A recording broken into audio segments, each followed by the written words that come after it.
Welcome to Melanated Menopause Unlocked. This is your safe space, your soft space, and your sacred space for truth, science, culture, and sisterhood.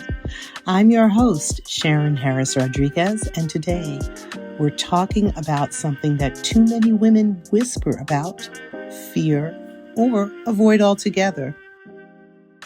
So let's address the elephant in the room, perimenopause and menopause. But guess what? It doesn't have to be scary. It doesn't have to feel like your body turned on you, and it definitely doesn't have to feel like the end of anything. In fact, this transition can be powerful, liberating, illuminating, even beautiful when we understand what's happening and reclaim the narrative. Today, we're going to break it all the way down culturally and compassionately. So you leave this episode feeling informed, empowered, and supported. This episode is especially important for women 35 and up. So if you have someone in your circle, make sure your sister friends are tuning in. So why does menopause feel so scary? So let's be honest. Most of us weren't taught anything about perimenopause, not in school, not at the doctor's office, not even from the women in our families. We learned about puberty, we learned about pregnancy. But when it comes to planning for this part of our lives, it's just silence, it's crickets. And for melanated women, that silence is louder. Because when we experience symptoms, whether they be night sweats, anxiety, mood swings, heavy periods, brain fog, we often blame ourselves. We say things like, I'm doing too much. Maybe I'm just stressed. Maybe I'm losing it. Maybe it's just aging. Stop making excuses. And the medical system often dismisses us. They dismiss our pain. They dismiss our confusion, our labs, our lived experience. So menopause feels scary not because it is scary, but because we enter it unprepared, unsupported, and often we are unseen.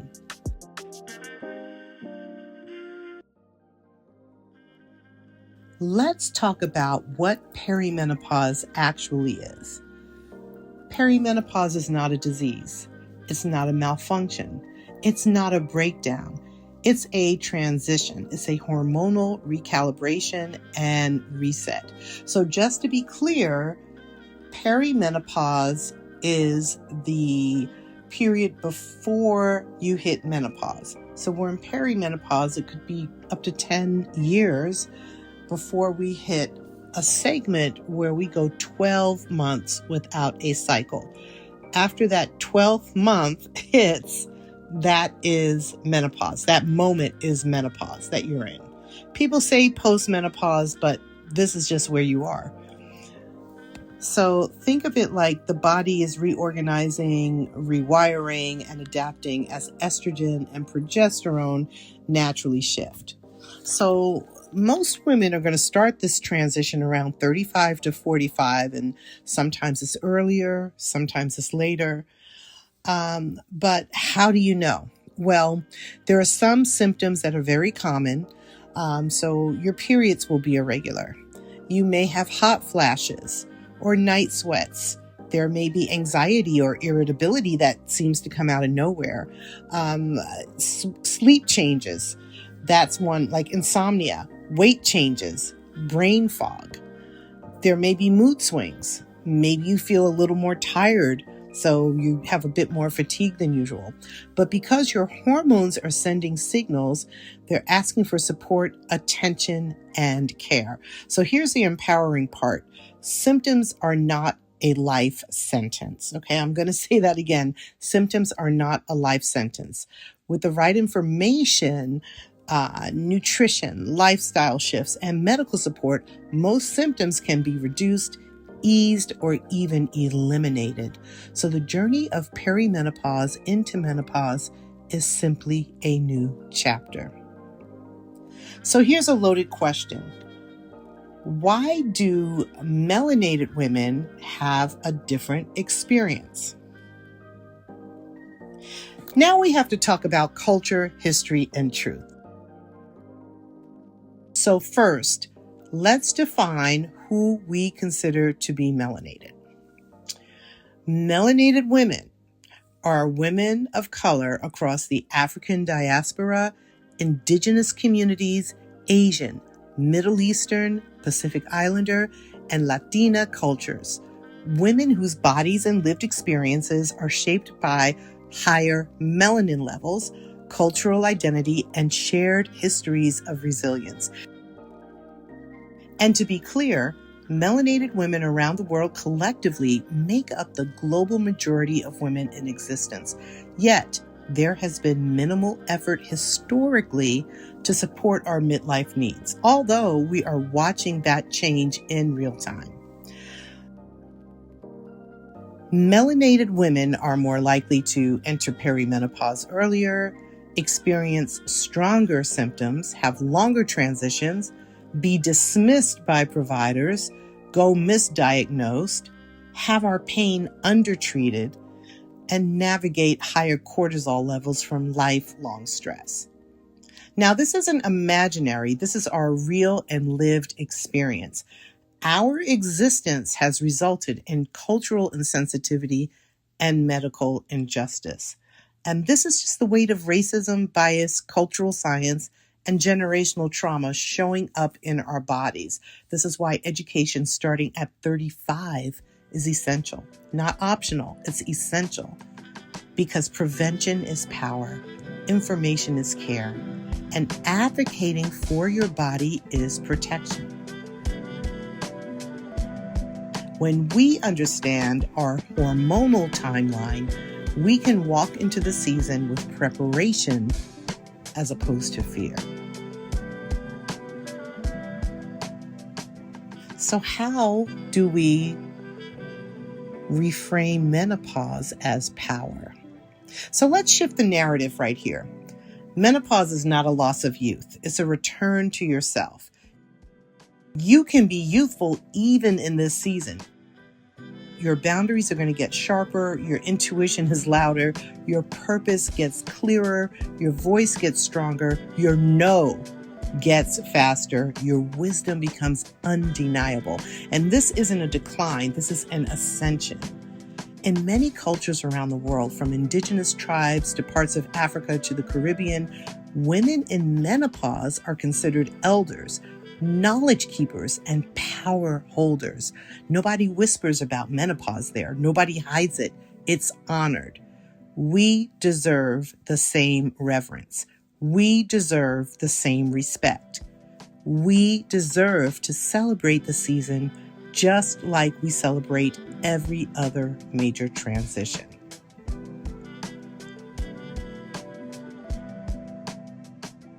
So how can we make perimenopause less scary? You know what? I definitely have some ideas around this. So we're going to get into it. First of all, we have to learn the signs and get into the language. Fear comes from the unknown, right? So we're scared of things that we don't know about. When you know what's happening in your body, you can reclaim control. So let's start with some action steps. Talk about a care team. Let's talk about building your care team. This part really matters, from finding culturally competent providers and physicians who listen to practitioners who really see you. Create a list of questions and really insist on getting these answers. You deserve care and not dismissal. If you find that your practitioner is not meeting your needs, don't be afraid to move on. Next, tracking your symptoms. And this is not to obsess about that night sweat or hot flash that you're having, but to understand patterns. How are you feeling? What were you eating? What were you drinking? Who was around you? What was that trigger? What was that trigger? Okay, so this can help guide you to the type of care that you will need, and it'll also help you to advocate for treatment. So next, let's talk about your inner circle. Tell your friends, your sisters, your daughters, your aunties. Start the conversation early. Let's normalize the language. Okay, supporting your nervous system. Cortisol. Cortisol plays a major role in our menopause symptoms. So lowering stress reduces everything from hot flashes to insomnia to anxiety. What does support look like for us, though? It's deep breathing, it's meditation, it's morning sunlight, movement that you enjoy, boundaries. I can't say that louder, but boundaries. Having more joy in your life, having community, rest, real rest, asking for help, asking people to do something for you rather than you doing something for them all the time. Give yourself grace. All right, so next, let's talk a little about HRT or hormone replacement therapy and integrative options. So menopause care is not one size fits all. You have choices. Hormone replacement therapy can be bioidentical or conventional. You can go with supplements. You can use nutrition to help to minimize any type of symptoms, acupuncture, herbal medicine, lifestyle supports. You have real options. So just know that there's no need for you to suffer. And I know you may have seen your mother, your grandmother just suffer through everything. And we don't have to do that. And that's the whole point. Your quality of life matters and you deserve to have quality of life. So now we're going to reclaim the beauty of the season. This is your rebirth. It's your second act. This is your soft era and your most powerful chapter. So let me speak directly to you for a moment. You're not a mess. You are not losing yourself. You are not unraveling. Your body is wiser than you know. Your spirit is deeper than you realize. Your journey is unfolding exactly as it should. You are allowed to feel what you feel. You are allowed to change. You are allowed to ask for help. You are allowed to be cared for. You're allowed to be soft even while carrying the world on your shoulders. And you do not have to go through this alone.